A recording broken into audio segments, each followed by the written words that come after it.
Welcome back to the Emperor Dynamite podcast, home of Unchained Speech. We are here today to take a big swipe at Justin Trudeau and his corrupt Liberal Party, after which we'll brush over what we do to change that. All right, folks, grab your popcorn and get ready for a front row seat today to the greatest hits of the Liberal Party of Canada. We've got economic disasters, scandals juicier than a soap opera, and a whole lot of oops, we didn't mean to do that. Ever wonder what you get when you put selfies over substance and optics over accountability? Well, buckle up, Buttercup. It's the Liberal Party Failures Tour, and trust me, you don't want to miss this show.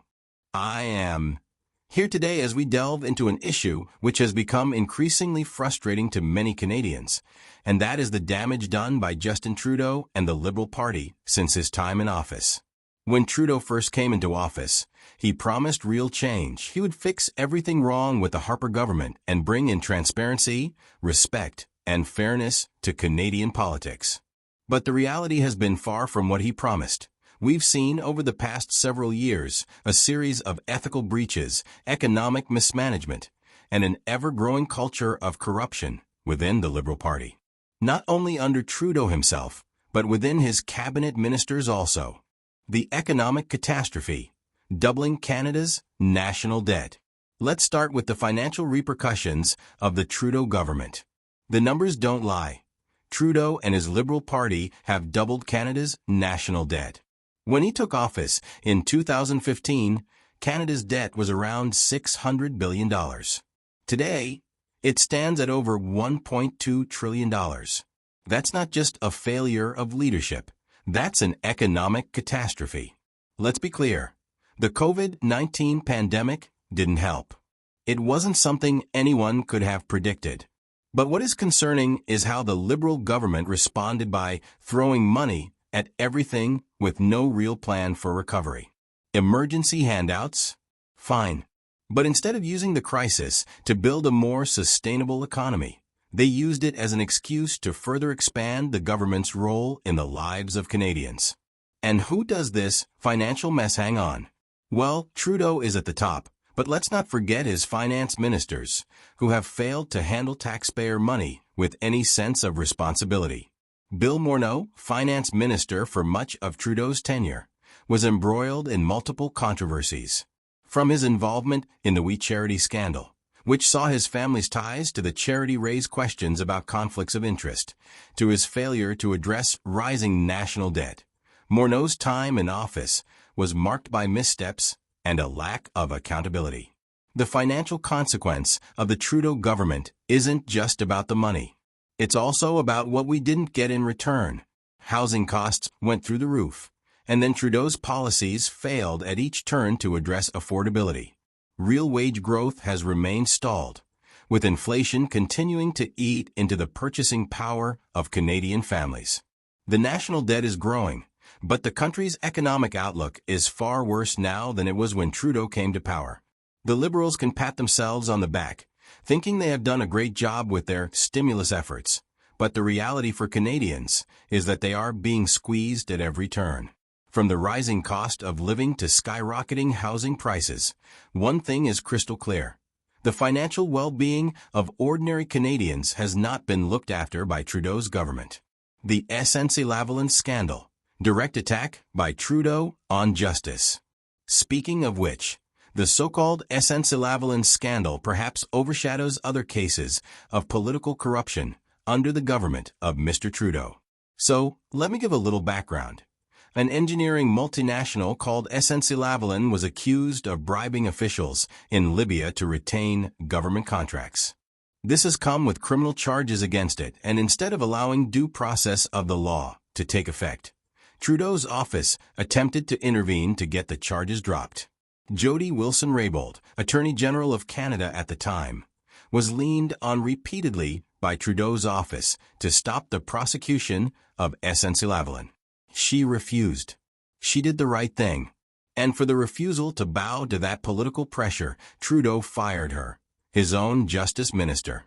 He replaced her with someone far more amenable to his political agenda, something extremely concerning for a country that prides itself on the independence of its judiciary. Let's parse that. What Trudeau did wasn't a bad decision. It was an outright assault on the concept of the rule of law. The Attorney General's office is meant to be free from political interference, and for a sitting Prime Minister to be strong-arming his AG into dropping charges against a company to save his own bacon isn't just immoral. It's a breach of democratic and juridical principles. And while Trudeau's office tried to spin this as a simple case of misunderstanding, the reality is he had no business pressuring an independent legal process. He didn't just fire his justice minister, he undermined the very institution of justice in Canada. To make the situation even worse, SNC-Lavalin was a Liberal Party corporate donor, which made it smell all the worse. This scandal did not just damage Trudeau's credibility. It put a question mark over the whole Liberal Party. It showed that beneath the veneer of Trudeau's supposedly open and transparent government was corruption and cronyism. The failure of other Liberal ministers. But let us not focus only on Trudeau. The Liberal cabinet ministers have been as complicit in the failures of the Trudeau government. Let me start with Chrystia Freeland, who is the current Deputy Prime Minister and Minister of Finance. While she plays a leading role in trying to spin the economic failures of the Trudeau government, her tenure as finance minister has been marked by not being able to rein in government spending and any substantive action to address the rising cost of living. Under her watch, inflation has spiraled, wages have stagnated, and housing affordability has continued to worsen. Seamus O'Regan, Minister of Natural Resources, likewise has played a key role in Trudeau's failure to support Canada's energy sector. While O'Regan has taken the position that Canada must transition away from fossil fuels, his policies have utterly ignored economic realities in provinces like Alberta, Saskatchewan, and Newfoundland, for whom the oil and gas industry is their lifeline. The cancellation of pipelines like Energy East and continued delays and uncertainty surrounding Trans Mountain have led to job losses, economic stagnation, and frustration on the part of the country's energy-producing regions. Then there is Marc Garneau, the former transport minister, who has miserably failed to handle the aviation crisis caused by the pandemic, thus keeping travelers stranded and airlines in financial ruin. He has failed to ensure safety and efficiency in the Canadian transportation system, further tarnishing the image that the Liberal Party has built. Even Trudeau's own immigration minister, Marco Mendicino, has faced criticism over his response to the Afghan refugee crisis. What should have been a moment of international leadership saw Mendicino's department slow to act, leaving many refugees in limbo, unable to get the help they desperately needed. The type of mismanagement doesn't reflect only on Mendicino, but rather on the entire Liberal Party itself. Finally, there is Anita Anand, the Minister of Public Services and Procurement, whose job it was to oversee Canada's vaccine procurement during the pandemic. Whereas most every country had secured its vaccine supply well in advance, Canada took longer than expected to get doses in the country, which led citizens to speculate about why their respective governments couldn't get their act together. Meanwhile, countries like the United States and the United Kingdom were vaccinating their populations far more quickly. It put Canada well behind others who were reopening their economies and getting back to normal, well after the fact of the vaccine rollout. There was also a lack of transparency over the procurement process. Canadians were left in the dark as to which companies were selected, how many doses were ordered, and why certain contracts were prioritized over others. A culture of corruption and accountability avoidance. Now, I'd like to refer to the general culture of corruption that's taken hold in this Trudeau government. The SNC-Lavalin scandal was just the tip of the iceberg. We have watched scandals related to ethics violations and conflict of interest from this Liberal government. And at every turn, Trudeau has found a way to avoid the real consequences of those. From the blackface scandal, where Trudeau was caught wearing racist costumes on multiple occasions, to the We Charity scandal, where members of his family were directly involved with an organization that received millions in government funding. The Trudeau government has developed a pattern of ignoring ethical standards. Every time there is a scandal, Trudeau does not take blame. He points at something else and then moves on with no real consequence. This lack of accountability is toxic to democracy. Where a government feels it has impunity to break the rules, herein lies a recipe for corruption and dishonesty in politics. Well, nearly a decade into Justin Trudeau's and his Liberal Party's time in power, what do we have?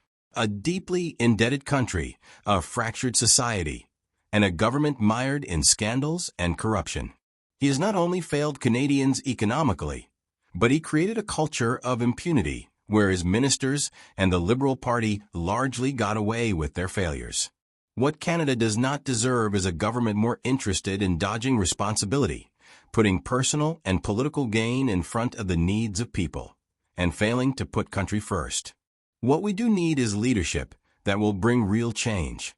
Leadership that unites Canadians and puts the future of the country in front of their own. Thanks for listening to me. Now it's your turn. Do you believe the Trudeau government has done more harm than good? Or do you feel he deserves a second term? Let me know your thoughts in the comments. It is never easy to challenge a sitting prime minister and a ruling political party. Such projects call for persistence, dedication, and a great commitment to democratic values. This involves trying not to stop a leader or party, but to participate in and influence the process as a means of ensuring that the nation takes a course more in line with what one feels and believes in. Engagement, whether through voting, the advancement of causes, public discourse, or policy change, is where the most effective creation of change happens. Our best and most likely opportunity for change could come soon. We need to be ready to go when the election is called. It could come at any moment, with Bloc pushing for an early election. The biggest enigma is the NDP and Jagmeet Singh, which will be our next focus in Episode 3. Now we're going to shift focus to the other half of the podcast, starting with what's going on in the world. Today, November 5th, 2024, America goes to the ballot box in what would appear to be a seminal, extremely contentious presidential election. Today's election represents a defining moment in American history. For the very first time, a woman, and the first woman of color to hold that office, Vice President Kamala Harris, is trying to extend the Biden legacy to capture, in her own right, the presidency of the United States. The Republican Party has put up as its nominee former President Donald Trump, running to regain the presidency that he says was unfairly wrested from him in 2020. Although both nominees have faced their own fair share of controversies during this election cycle, their candidatures at once epitomize the polarized divide in American politics of today, both offering unmistakably different visions for the future of the country. For Harris, the election is one about continuity and recovery. The Biden-Harris administration oversaw the nation's rebound from the COVID-19 pandemic, economic recovery, and sweeping legislative items such as the American Rescue Plan and the Infrastructure Investment and Jobs Act. But that president opted to forego seeking re-election, shifting the national spotlight to Harris for a second term under the Democratic ticket. Whereas Donald Trump has once again thrown his hat into the ring, determined to return to the White House against an election defeat in 2020, which has remained a point of contention and controversy. Trump's campaign will always revolve around restoring American greatness and set up policies that are related to economic nationalism, reduced taxes, deregulation, and a hard stance in relation to immigration. Trump's style of populism still appeals to many Americans, especially those disillusioned with Washington politics and not happy with how current administration is dealing with issues like border security, crime, and the economy. Well, as we round out today's discussion, let's change gears a bit. We have talked about leadership and the future of the country. Now we want to take up another story. Every now and then I come across a story far too funny to not be told. I hope you enjoy it as much as I did. This one I found on Reddit is a good one. At the end, the last thing he says sums up the year we live it. Although it is about a 7-year-old story, it made me laugh, especially at the end. I worked with this woman who was just gah. We got this new software and workflow, which I mostly trained myself on because only one person knew how it worked. In turn, I was tasked with training the rest of my department on it. I had a training session, and this woman attended. She didn't get it. So, I had another training session for people who couldn't make the first one, and she attended again. Still didn't get it. I sat with her at least 3 times to train again, using different training techniques each time in hopes that we'd find something helpful for her to learn this material. She thinks maybe she gets it. The time comes when I'm about to go on vacation for a week and a half, and in order to keep the project on track, this woman has to use this new workflow, which is 6 months old at this point. Has to. She insists that she's got it and doesn't need any other help. I didn't trust that she was telling the truth, so I spent a ton of time documenting the every loving shit out of this process. Annotated screenshots, very clear, very basic instructions broken down to a level that would make anyone else crazy in their specificity. I spent an hour going over this document with her before I left, and she swears she gets it. And if she forgets, these instructions are perfect and clear. Okay, then I go on vacation. When I get back, nothing has been done. Nothing. She didn't know how to use the software because I never trained her properly. I pulled up the documentation and asked her if she could pinpoint where she got stuck so that I could revise the instructions to be clearer and talk her through the process from that point. Oh, she didn't look at the documentation. She didn't even try to do anything because she didn't know how to do it. Why didn't she look at the documentation? She doesn't read. I clarify. You can't read? Oh, no, she can read. She chooses not to. She did nothing for a week and a half because she just doesn't read. I got written up for making her feel bad when I said, "What do you mean, you choose not to read? How is that even a thing?"